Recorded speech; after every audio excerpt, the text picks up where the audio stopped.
आसंताकाली ओडिशा आसिबे प्रधानमंत्री नरेंद्र मोदी डीजीपी सम्मेलन में जोग देवाक आसंताकाली ओडिशा आसुछन्ति प्रधानमंत्री अपराह्न 4:20 रे भुवनेश्वर विमान बंदर में पहुंचे प्रधानमंत्री यापर 4:30 रे विमान बंदर पाखरे एक सभार उद्बोधन देवे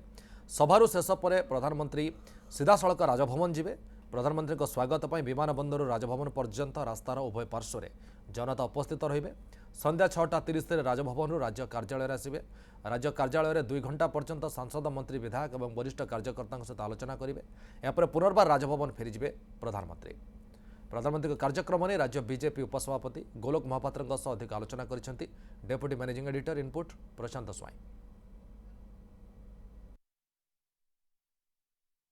ओडिशा रे 3 दिन रहिबे प्रधानमंत्री नरेंद्र मोदी जहाँकि एक इतिहास हेबो बोली कुआ जाउची काहेकि ना प्रधानमंत्री गोटे राज्य रे 3 दिन रहिबा निश्चित भाव में एक बड़ कथा। ओडिशा रे जेतु 29 प्रधानमंत्री आसुचंती एवं बीजेपी राज्य कार्यालय रे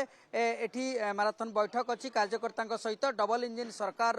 किभली कार्यक्रम सब रही दलीय कार्यकर्ता सहित आलोचना करेंगे सहित सांसद विधायक मंत्री मान सहित आलोचना करेंगे कौन पूरा कार्यक्रम रही से संपर्क में जाना आम सहित अच्छा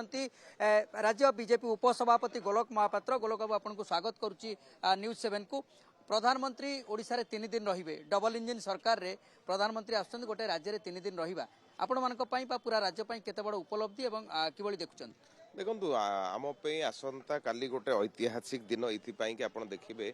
आज पर्यंत कौन प्रधानमंत्री ओडिशा रे 3 दिन रहिथिबार उदाहरण नाही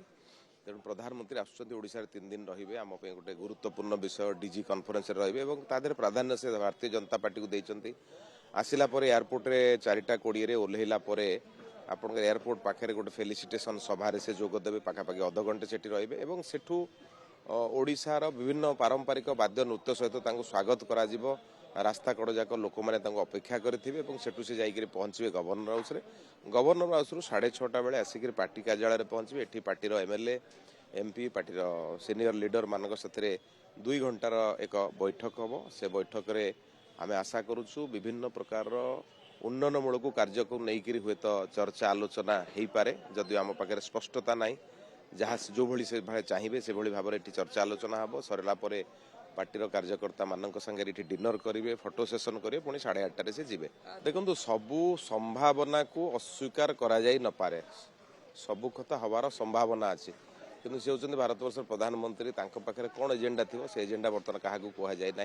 तेणु केवल आलोचना समय ही जना पड़ो कौन हम आमे भावुचु निश्चित भाव में प्रधानमंत्री जो लक्ष्य पूर्व भारतर विकास रे भारतर विकास हम देखिए दिल्ली रे जो रही ओडिशा दिवस पालन करा केंद्र मंत्री धर्मेंद्र प्रधान रही एवं सेठी मोदी भाषण आप देखिए ओडिशार संस्कृति कहतु कला कहतु खनिक जो पदार्थ कथा कहतु किभली विकास हो पार पूरा गोटे नक्शा रही मोदीजी जो अभिभाषण रही पूरा ओडिशा उपरे सेटा को एठी रिलेट करा जिवो कि पर्यटन कथा कहिथिले खणी कथा कहिथिले विकास रो ग्रोथ कथा इंजिन हवा कथा कहिथिले। देखंतु आमे तो गोटे कथा कहूछु जे विकास होची तांकर एजेंडा तेणु जेतोले प्रधानमंत्री आसबे प्रधानमंत्री सब बेले किछि ना किछि एभली कथा करन जोटा केही केबे भाबी न थांती आमे भाबुछु निश्चित भाव में किछि नुआ कथा आलोचना चर्चा रे आसीबो जोटा आम समस्त को ओडिशार विकास रे हमको आहुरी बळ जोगेइबो। आपण सुनुथिले गोलोक महापात्र राज्य बीजेपी उपसभापति प्रधानमंत्री गस्त को लेकिन कहते अपेक्षा रहुची प्रधानमंत्री आसुचंती एवं प्रधानमंत्री जो राज्य कार्यालय रे आलोचना पर कौन निष्कर्ष आसुची एवं ओडिशा किभली भाव में विकास रे जोड़ी होउची। भुवनेश्वर कैमरा पर्सन गुंडीचा प्रशांत स्वाई न्यूज 7।